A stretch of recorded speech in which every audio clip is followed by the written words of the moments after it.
Welcome back to Tips with Learn World. You know that feeling, right? You studied English grammar, maybe you even aced the tests.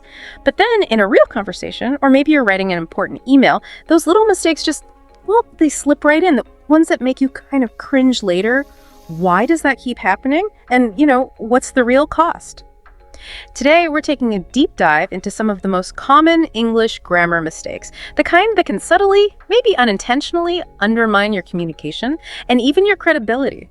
Our mission is to unpack why these errors are so sticky and, crucially, arm you with some practical, actionable strategies to finally, hopefully, conquer them. For this deep dive, we've pulled insights from a stack of really great sources, YouTube channels like POC English, English Speaking Success, Learn English Lab, and also guides like Mastering Common Grammar Mistakes. So a good mix. And here's where it gets really interesting. These aren't just, minor slips. One of our sources really highlighted this. Grammatical mistakes can actually impact everything from job applications. Seriously, some companies apparently use them as an initial screening tool, all the way to critical business communications. You could potentially lose contracts or damage your professional credibility. It's a bigger deal than maybe it seems. Oh, it absolutely is. What's really fascinating here is how these seemingly small linguistic slips can create static, on the communication channel. It really affects how your message is received, even how it's interpreted. It's not just about sticking to rules for the sake of rules. It's fundamentally about clarity, about impact, and honestly, the trust you build with your audience. That makes total sense. Okay, so let's jump straight into maybe the trickiest area for many, verbs and tenses, getting your timing right. Let's start with subject-verb agreement, specifically that elusive "as" or "es" sound. We hear things like, you have two sisters, or many people likes to go. Right, classic examples. Even with compound subjects, like Jacob and Sophie lives in Los Angeles, and a really common one with there's 10 apples, or with indefinite pronouns, everyone know the sun rises.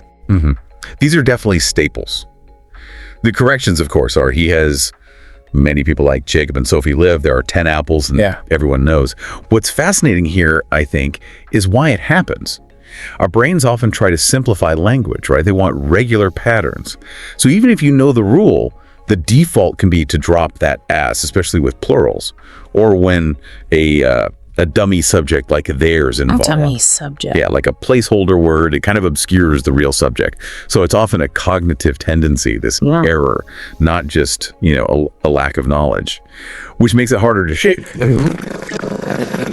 Mistakes for years, it feels incredibly difficult to unlearn. What's maybe one unexpected trick or technique you've seen work to really hardwire these correct patterns? Well, for that third-person singular's "as," one thing that can help is to actually over-exaggerate this "as" sound when you're practicing. Say, he works, she talks aloud. Really stretch it. It feels silly maybe, but it helps your mouth muscles and your brain connect. Okay, like muscle memory for grammar. Exactly. For compound subjects, Jacob and Sophie, just always remember, that's plural. Two people, plural verb, live.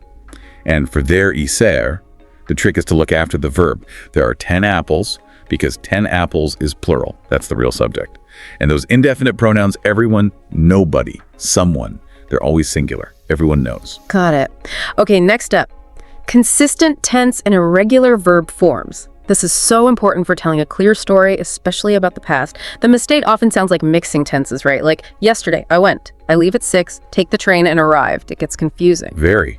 Or those incorrect irregular verb forms. We hear things like, keys fallen out, or I didn't eat anything. Oh yeah, didn't ate is a common one. Or Vicky spent all her money, or even, have you ever went to see a movie? Right. So the corrections obviously bring back the clarity. Yesterday, I went. I left at 6, took the train, and arrived. Keeping it all past tense.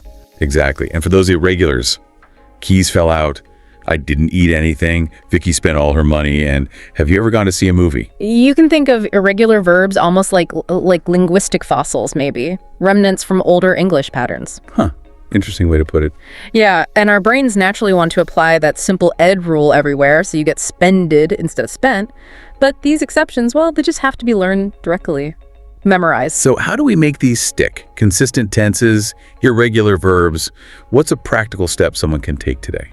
One great way, suggested in one of the sources, is to list your daily habits. Just simple things. Then, transpose them into the past. Use a time marker like yesterday or last week.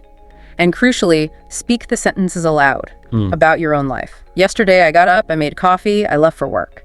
This active production, saying it out loud, really helps hardwire those forms. I like that. Connecting it to your own life makes it more relevant. Okay, building on that, let's look at talking about the future. Promises, plans, and conditionals. This feels like a real minefield sometimes, like with promises, saying, I promise I pay you tomorrow. Right. Simple fix, but important. I promise I will pay you tomorrow. That will is key for a promise. Then, for fixed future plans, people often overuse will. They might say, we will get married on the 8th of September. Okay, what's better? It should usually be the present continuous. We are getting married on the 8th of September. Or you could use going to, we're going to get married. These feel more natural for prearranged, definite events. Will is more for spontaneous decisions or promises. Gotcha. And then conditionals, the if clause. Oh boy. We hear, if I will have time, I will go home.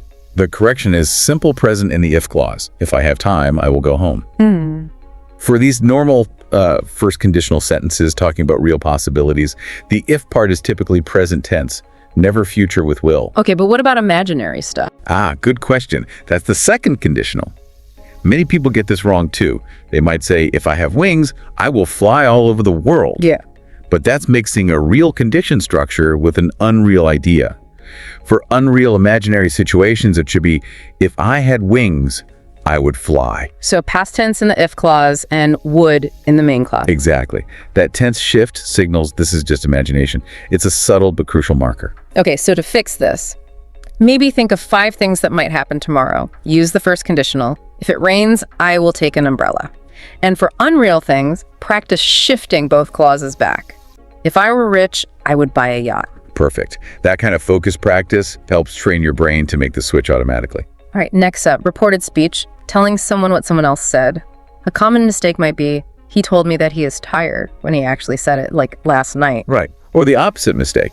He told me that he was Chinese when, he still is Chinese. So the corrections would be, he told me that he was tired, shifting the tense back. And he told me that he is Chinese, keeping the tense the same. Exactly. And what's fascinating here is the underlying logic. Normally, when you report speech, you do this back shift. The tense goes one step back in time. I am tired becomes he was tired. But, and this is the key insight our sources point out, if the statement is a general truth or something that hasn't changed and is still true now, you keep the original tense. Because he's still Chinese. Precisely. So mastering this requires a bit of critical thinking each time. You have to ask yourself, has this situation changed? Is it still true now? Is it a general truth? If yes, keep the original tense. That's a really helpful way to think about it. Okay, last one in this verb section, modal verbs. Things like must, can, should. The mistake often sounds like adding to, I must go see the doctor, or using ing, he could running fast when he was younger. Yeah, those are common slips. The corrections are straightforward. I must go see the doctor and he could run fast. Ah. The rule is simple. Modal verbs are always followed by the base form of the verb. The infinitive without to. No to, no ing. So why do we make the mistake? Just because to go is so common? Probably. Our brains latch on to patterns, and the to infinitive is a very strong pattern in English, so it kind of bleeds over where it shouldn't. Okay, and one of the sources had a great tip for this, which I found really useful. Instead of just memorizing the abstract rule modal plus base verb, memorize a memorable example, make it stick. So if you want to remember must go, just practice saying something like, I'm so sorry, I must go. Really feel it. That's excellent advice. Concrete examples are often much stickier than abstract rules. Make it real. Totally. All right, let's pivot. Section 2, articles, quantifiers, and comparisons. Getting that precision and description. First up, a subtle one. Most versus most of. People often say, most of people agree with me. Right.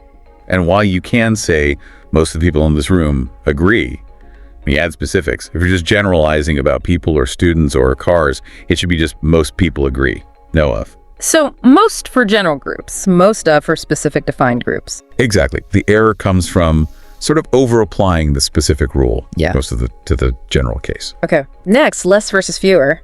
This one trips up even native speakers sometimes, doesn't it? We hear things like, there are less people here today, or women commit less crimes than men. Both incorrect, grammatically speaking. It should be, there are fewer people here and women commit fewer crimes. Okay. The rule itself is simple. Fewer is for things you can count individually countable nouns. People, cars, tasks, mistakes. Okay. Less is for things you can't count individually uncountable nouns. Water, air, traffic, information, money.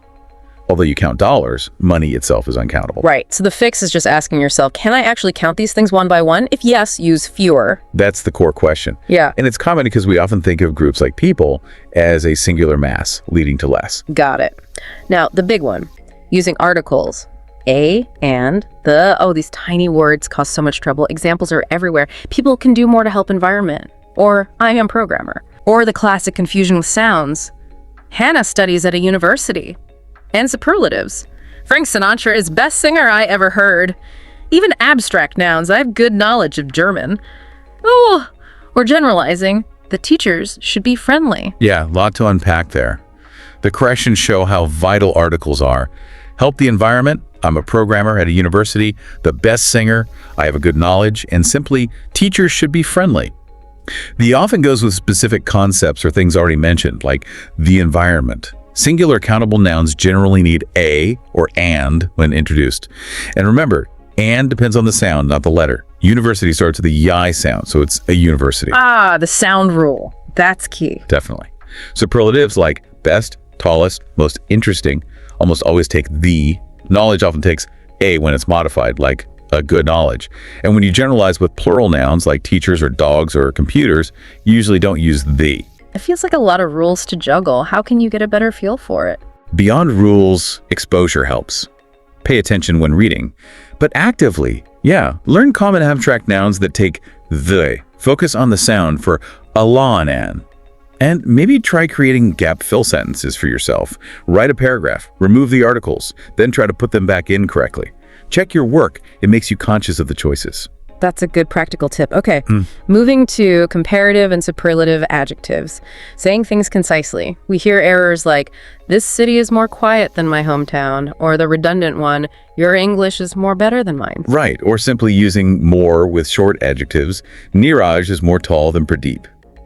And sometimes trying to compare things that are kind of absolute, like Linda's work is more perfect than Jamie's. So the corrections focus on the proper forms. It's quieter, your English is better, Neeraj is taller. And for perfect, well, you can't really be more perfect, can you? Generally, no. It's considered an absolute adjective. So you'd say Linda's work is better than Janie's, or maybe superior to. The basic rule for comparatives. One-syllable adjectives and some two-syllable ones. Usually add er. Quiet or tall? Taller. Good is irregular, its comparative is better. So more better is doubling up. Okay, let's unpack this. How to practice. A simple activity could be comparing yourself with a friend, right? I am taller than my friend. She is older than me.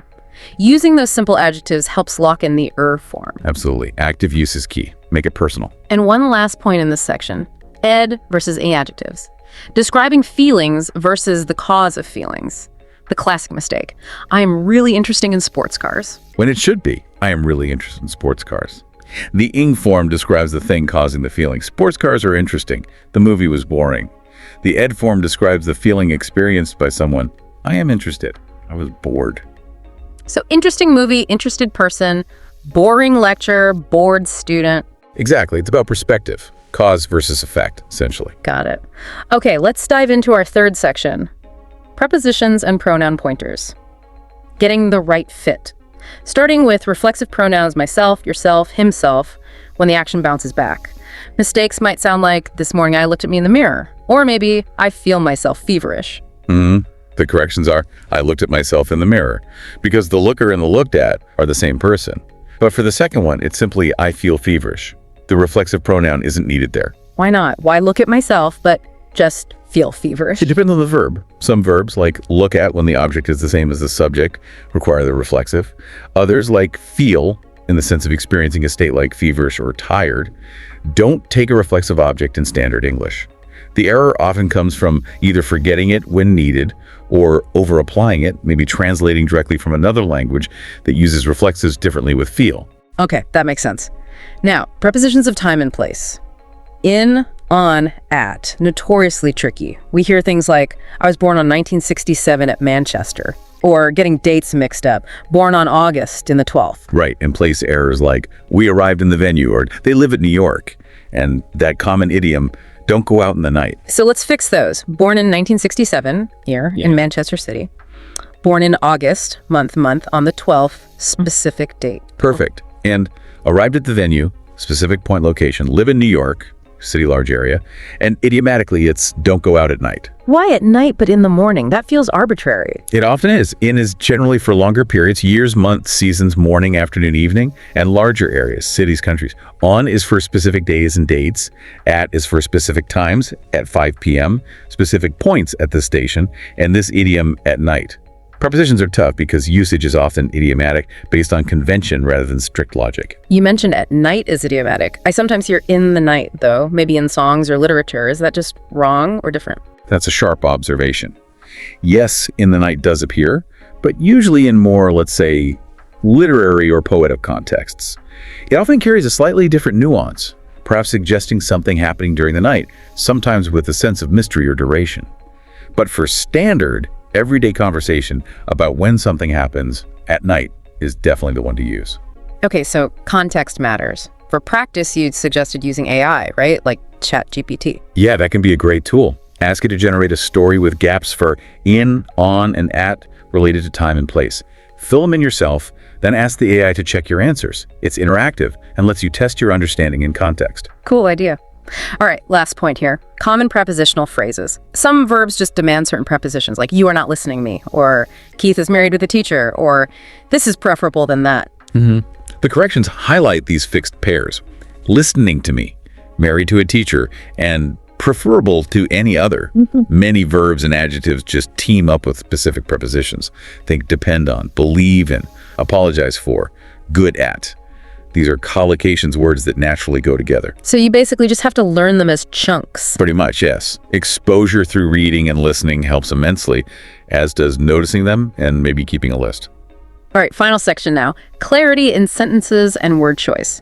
Going beyond just the basic rules. Let's start with embedded questions, the indirect approach. You hear things like, I don't know, where's my book? Using direct question order. Right. Or, do you know who is that woman? Or, tell me, why did you do that? So the correction involves flipping the word order back to statement form, right? I don't know where my book is. Do you know who that woman is? Tell me why you did that. Exactly. When the question is embedded inside another clause, I don't know, do you know, tell me, it loses its direct question word order, verb subject, and reverts to statement order, subject verb. This is a very common error, often from direct translation habits where other languages might keep the question order. So what's a good way to practice this, to make that switch automatic? A simple drill is to take direct questions. Where's the library? What time does it start? Why was he late? And consciously embed them. Could you tell me where the library is? Do you know what time it starts? I wonder why he was late. Practice saying them aloud. Makes sense. Okay, next. Used to versus be used to versus get used to. These sound so alike. I used to play tennis. That's a past habit, no longer true. Followed by the base verb play. Correct. Right. That's the simple past habit one. But the confusion comes with the others. Someone might incorrectly say, I used to getting up early. Yeah, that mixes the forms. It should be either I am used to getting up early, meaning I'm accustomed to it, it's normal for me now. That's be used to plus the ing form, Jaren. Or, talking about the process of becoming accustomed, you'll get used to getting up early. That's get used to plus ing form. So used to plus base verb inquires past habit, but get used to less ing form, accustomed to becoming accustomed to. Precisely. 3 distinct meanings, 2 different grammatical structures following them. Easy to mix up. Definitely. Okay, a quicker one. Every versus all. The mistake. We go there every Saturdays. Simple fix. We go there every Saturday. Singular noun after every, though confusingly, we go there all Saturdays is correct, using the plural after all. Every takes singular, all takes plural. Got it. Now, say versus tell. This often depends on the object, doesn't it? When you hear, he said me he was tired, or Kara told that she applied. Both incorrect. It should be, he told me he was tired. Tell plus indirect object me. Or you could use say, he said that he was tired. Say plus that clause, no immediate object. And Kara said that she applied. Or Kara told me that. So tell usually needs someone you're telling me, him, us. Say doesn't take that person right after it. That's the general rule, yes. Yeah. Tell usually takes an indirect object. Say usually doesn't. Okay. Next. Ago versus before for past time. Mistakes like, I met her 10 years before. Or the accident happened a few minutes before. Yeah, common one. It should be 10 years ago and a few minutes ago. Ago specifically measures a duration of time back from the present moment. 10 years ago means 10 years before now. Before relates to a time earlier than some other point in time, which might be in the past or present, but it isn't measuring from now. Like I had seen him the day before that specific day. So ago always anchors to now. Essentially, yes. That's the key difference. Again, offered a direct translation issue from languages that use one word for both. Right. Okay, and finally in this section, the minefield of commonly confused words and homophones. Words that sound alike or look alike but mean different things, like advice, noun, advise, verb. Or effect, usually verb. Effect, usually noun. Loose, adjective. Lose, verb. And the homophones, to, and the big one, there. Yes. These are less about complex grammar rules and more about, well, vocabulary and spelling precision, but they matter hugely for clarity. Using the wrong one can completely change the meaning or just make the writing look careless. So how do you nail these down? Any quick tips? Honestly, it often comes down to memory aids. For advice, remember ice is a noun, so advice is the noun. For effect, it's often tricky, but effect is usually the action verb. Effect is the result, noun. I think the effect was. For maybe remember here is in there for location, I is in there for possession, and there has an apostrophe because it's short for they are. Those little mnemonics can help. They can. And paying close attention when reading helps reinforce the correct usage in context. Absolutely. Okay, beyond those main categories, our sources flagged a few other interesting common slips. Just quick hits. Adjective versus adverb. Like, I know him good. Should be, I know him well.